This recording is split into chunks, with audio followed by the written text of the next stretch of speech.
Hi மக்களே, எல்லாம் எப்படி இருக்கீங்க? எல்லாம் நல்லா இருக்கீங்க? இங்கே பார்த்தீங்களா, வேறு எதுக்கு செஞ்சு வச்சுருக்கிறத ஐட்டத்தை வந்து இதில் ஆட் பண்ணி வச்சுருக்காங்க.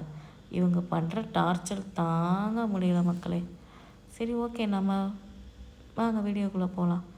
ஒரு வடை சட்டியில் எண்ணெய் ஊற்றிக்கோங்க, தேங்காய் எண்ணெய் ஊற்றிக்கோங்க. அப்போ தான் நல்லாயிருக்கும். தேங்காய் எண்ணெய் ஊற்றிட்டு நல்லா கொதிச்சதுக்கப்புறம் கருவேப்பிலை போட்டுட்டு அது நல்லா பொரிஞ்சதுக்கப்புறம் சின்ன வெங்காயம் நல்லா பொடி பொடியாக கட் பண்ணி அதையும் போட்டு சேர்த்துக்கோங்க. கொஞ்சம் உப்பு சேர்த்துக்கோங்க. வீடியோவில் காட்டில் போல இருக்குது. கொஞ்சம் உப்பு சேர்த்துக்கோங்க. சேர்த்து நல்லா வதக்கணும். வீடியோ எடிட் பண்ணி கொடுங்கன்னு சொன்னால் பாருங்கள், 4 நிமிஷத்துக்கு எடிட் பண்ணியிருக்காங்க. இந்த வீடியோ 4 நிமிஷத்துக்கு வர வேண்டிய வீடியோவே கிடையாது. ஆனால் என்ன பண்ணுறது, பேசணும், கிளியராக கேட்கணுன்னு சொன்னால் நீ பேசிக்கிட்டே இரு 4 நிமிஷத்துக்கு அப்படின்னு சொல்லி வீடியோ ரெடி பண்ணி கொடுத்துருக்காங்க. நைட்டு 11 மணி ஆச்சு மக்களே. இந்த டைமில் தான் உட்காந்து வீடியோ வாய்ஸ் கொடுக்க வேண்டியதாக இருக்குது. இப்போ வந்து நல்லா வெங்காயம் வதங்கிடுச்சு. அதுக்கப்புறம் நம்ம ஒரு 8-10 விசில் போட்டு நல்லா வேக வச்சுருக்கோம். இஞ்சி பூண்டு உப்பு மஞ்சத்தூள் போட்டு மட்டன் வேக வச்ச மட்டனை வந்து இப்போ நம்ம வந்து இந்த வெங்காயத்தில் சேர்த்துக்கிறோம். உங்களுக்கு எந்த அளவுக்கு வேணுமோ அந்தளவுக்கு சேர்த்துக்கோங்க. நாங்கள் ஒரு 2 கிலோ மட்டன் வாங்கினோம். அது கொஞ்சம் கொஞ்சமாக ஒரு டிஷ்ஷாக பண்ணோம். சரி, இது மட்டன் தோரன் சாப்பிடணுன்னு சொன்னாங்க. சரி, அது செஞ்சிடலாம் அப்படின்னு சொல்லி கேரளா ஸ்டைல் மட்டன் தோரன் எப்படி பண்ணுறோன்னு பாருங்கள். மட்டன் போட்டிங்களா? இப்போ நான் ஆல்ரெடி அது வெந்துருச்சு. நம்ம வந்து என்ன பண்ண போகிறோம், இப்போ இதில் மஞ்சள்தூள், மிளகாத்தூள், மல்லித்தூள், கரம் மசாலா, தேவைக்கேற்ப உப்பு. நம்ம ஆல்ரெடி மட்டனில் வந்து இஞ்சி பூண்டு பேஸ்ட்டு போட்டு நம்ம வந்து வேக வச்சனால இதில் சேர்க்கலை. போட்டு இந்த மசாலாலாம் போட்டு நல்லா வதக்கணும் மக்களே. ஏன்னா இது வந்து அடி பிடிச்சிடக்கூடாது. அந்தளவுக்கு நல்லா வதக்குங்க.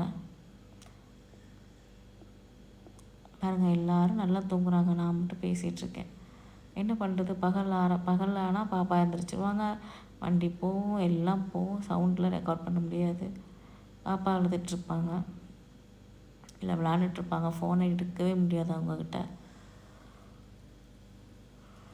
நல்லா வதக்கிட்டிங்களா? வதக்கணும். இப்போ இந்த டைமில் ஜீரகம் 1 ஸ்பூன், மிளகு 1 ஸ்பூன், பவுட்ரு பண்ண ஜீரகம் மிளகு ஒரு ஸ்பூன் போட்டுக்கோங்க. போட்டுட்டு நல்லா பரட்டி விடுங்க. பரட்டிகிட்டே இருக்கணும். இந்த டைமில் சின்ன பூண்டு வந்து பொடி பொடியாக நறுக்கின பூண்டு போட்டுக்கோங்க. மல்லி இலை போட்டுக்கோங்க. ஏன்னா நான் ஆல்ரெடி மட்டன் வேக வச்சப்போ இஞ்சி பூண்டு பேஸ்ட்டு போட்டு வேக வச்சுட்டேன். அதனால் இதில் வந்து நம்ம சேர்க்கவே இல்லை. இது வந்து இந்த டைமில் சேர்த்துக்கோங்க. ஏன்னா ரொம்ப வெந்துடக்கூடாது. பூண்டு வெந்தால் நல்லா இருக்காது. அப்புறம் நம்ம சூப் எடுத்து வச்சுருக்கோம் பார்த்தீங்களா, மட்டன் வேக வச்ச தண்ணி, அது ஒரு அரை டம்ளர் சேர்த்துக்கோங்க. சேர்த்து நல்லா பரட்டி விடுங்க. ஏன்னா இந்த மசால் வந்து நல்லா வேகணும், இல்லைன்னா மசாலோட பச்சை வாசனை அடிக்கும். அதனால் நல்லா வேக வச்சுடுங்க. இந்த தண்ணி வந்து அப்படியே நல்லா வற்றணும். இந்த சூப் வந்து நல்லா வற்றணும். வற்றினதுக்கப்புறம் நம்ம என்ன பண்ணுறோம், நம்ம திருகி வச்சுருக்கிற தேங்காய், லாஸ்ட்டாக அந்த தேங்காய் ஒரு கை தேங்காவை போட்டு பரட்டி இறக்கி வச்சுட்டா சுவையான சூடான mutton toran ready, Kerala style. நீங்கள் சாப்பிட்ருக்கீங்களா இந்த மாதிரி செஞ்சு மட்டனில் தேங்காய் போட்டு? சாப்பிட்டு பாருங்கள், ஒரு டைம் ட்ரை பண்ணி பாருங்கள், சூப்பராக இருக்கும். பார்த்தீங்களா, இப்போ நல்லா தண்ணியெல்லாம் வற்றி ட்ரை ஆயிடுச்சு. இந்த டைமில் நம்ம தேங்காய் போட்டு நல்லா பரட்டி விட்டுறணும். லோ ஃப்ளேமில் வச்சு தான் பரட்டணும். பரட்டிட்டு ஆஃப் பண்ணிவிடுங்க. நல்லா சுட சாதம் எடுத்து வச்சுக்கோங்க. இந்த மட்டன் தோரனை வச்சு சாப்பிட்டு பாருங்கள் எப்படி இருக்குன்னு. சூப்பராக இருக்கும். எங்கள் வீட்டில் இன்றைக்கி சூப்பரான சாப்பாடு.